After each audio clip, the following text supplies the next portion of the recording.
Números 25.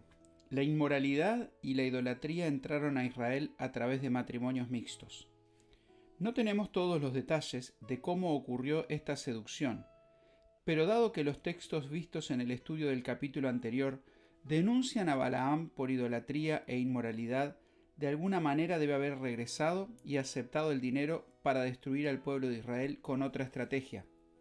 Esto demuestra que a veces el creyente, incluso disfrutando de toda la protección del Señor, termina cayendo por no cuidar su vida personal y moral. La inmoralidad condujo naturalmente a la idolatría, ya que las mujeres moabitas eran idólatras. Dios disciplinó al pueblo comenzando por los líderes. Cada tribu tenía la responsabilidad de llevar a cabo la limpieza necesaria para que el pueblo volviera al Señor. Aunque el ejemplo de la disciplina del Señor es muy dramático, muestra cuán terrible es el pecado y el mal que conlleva caminar de esta manera. 24.000 personas murieron debido a la desobediencia a Dios. Es fácil enfocarse en la masacre y olvidar que otros no murieron porque Finehés fue obediente, cumpliendo la disciplina del Señor y por lo tanto fue bendecido por Dios. No es necesario hoy en día recurrir a la ejecución de un ofensor para condenar enfáticamente su crimen. Las circunstancias modernas difieren de las que estamos discutiendo. En el caso de Israel, en el momento de esta tragedia, ninguna impresión podía haber sido más profunda y rápida en ese momento que el acto de Finehés. Sin embargo, en la actualidad, para un ofensor en la misma posición, existe un castigo tan severo como la muerte, y en la mente popular esto produce un efecto más significativo en el público y la reprobación de todos aquellos que aman a Dios y a su prójimo. El acto de Finehés no puede equipararse a un asesinato. Un acto similar hoy sería considerado un crimen. El castigo en la actualidad se administra a través de un proceso judicial público que resulta en un juicio público y una condena pública. Desde el momento de esta narración hasta hoy, las condiciones sociales han pasado por muchas fases. Ocasionalmente hay circunstancias en las que el juicio rápido de justicia puede ser justificable, aunque pueda parecer un acto extremo. Un posible bosquejo para estudiar este capítulo es el siguiente. Separación espiritual. Versículo 1. La separación hoy no tiene que ver con etnias, sino con la fe. Es diferente de la xenofobia. Versículo 2. La separación hoy tiene que ver con las prácticas de adoración. Versículo 3. La separación hoy sigue siendo la voluntad de Dios. Versículo 4. La separación hoy requiere cortar relaciones, aunque no requiere la muerte. Versículo 5. La separación hoy tiene que ver con el liderazgo doméstico. Versículo 6. La separación hoy también trae lágrimas. Versículos 7 y 8. La separación hoy debe ser un acto decisivo. Versículo 9. La separación hoy, si se practica, afectará a muchos. Versículos 10 y 11. La separación hoy protege al pueblo de Dios. Versículos 12 y 13. La separación hoy debe ser dirigida por buenos líderes. La separación hoy es una realidad con personas. Números 26. El censo del potencial militar. Este capítulo justifica el título del libro. Números. Es un censo del potencial militar. Dios tiene la capacidad de ganar cualquier batalla con tantas personas como quiera e incluso sin ninguna. Sin embargo, Él otorga el privilegio a su pueblo de participar en sus batallas.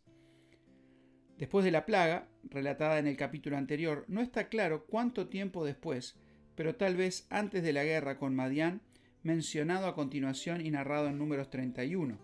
El Señor normalmente hablaba con Moisés y Aarón, pero ahora Aarón estaba muerto y su hijo Eleazar lo sucedió en el sacerdocio y está con Moisés. La orden fue dada a ambos. Números 27. Las 5 mujeres, la sucesión de Moisés a Josué. Las 5 mujeres solitarias se encontrarían en una situación desamparada si no fuera por la bondad del Señor manifestada a través del entendimiento y el sentido común de Moisés. Estaban enfrentando una situación difícil, ya que su padre había fallecido sin dejar un hijo varón. Quisieron enfatizar que su padre no fue parte del grupo rebelde en el desierto, sino que murió como todos los seres humanos mueren, debido a que nacieron en un mundo afectado por el pecado. Estas mujeres necesitaban asegurar un futuro confortable y para lograrlo dependían de la benevolencia de sus tíos. Este episodio destaca la falta de derechos de propiedad que las mujeres tenían en esa época. Sin embargo, esta situación acaba de cambiar con los términos de la ley de Dios para estas mujeres. El caso de esta familia fue único y sin duda fue dirigido por Dios.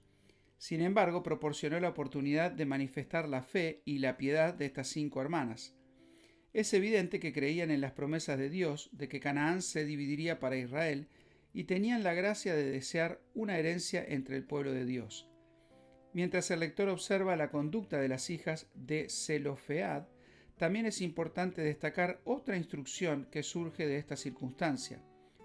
Moisés tuvo que enumerar al pueblo y Dios prometió que aquellos que estaban contados debían poseer Canaán. Números 26-53.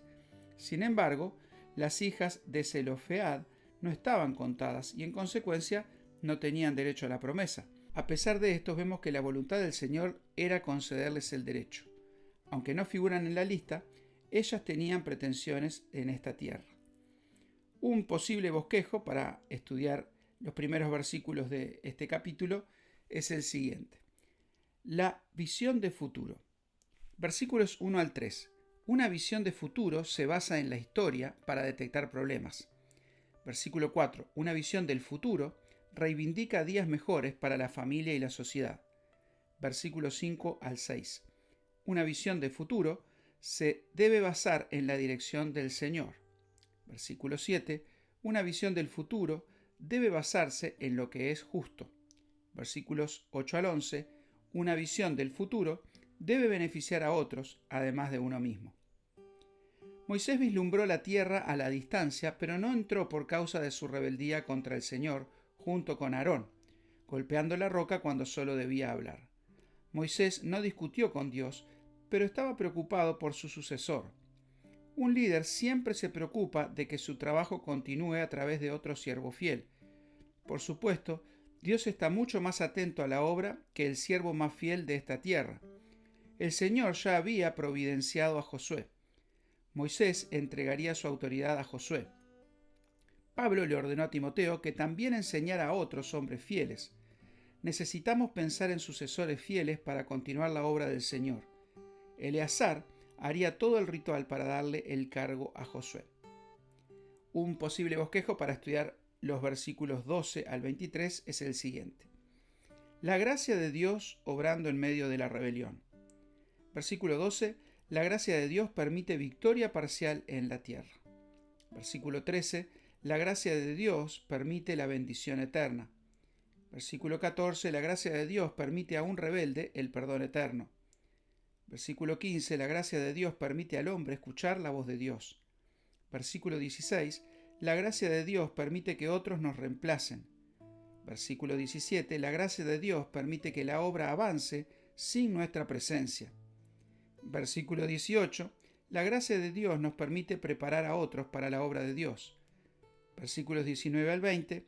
La gracia de Dios también nos permite tener un remanente de autoridad. Versículo 21.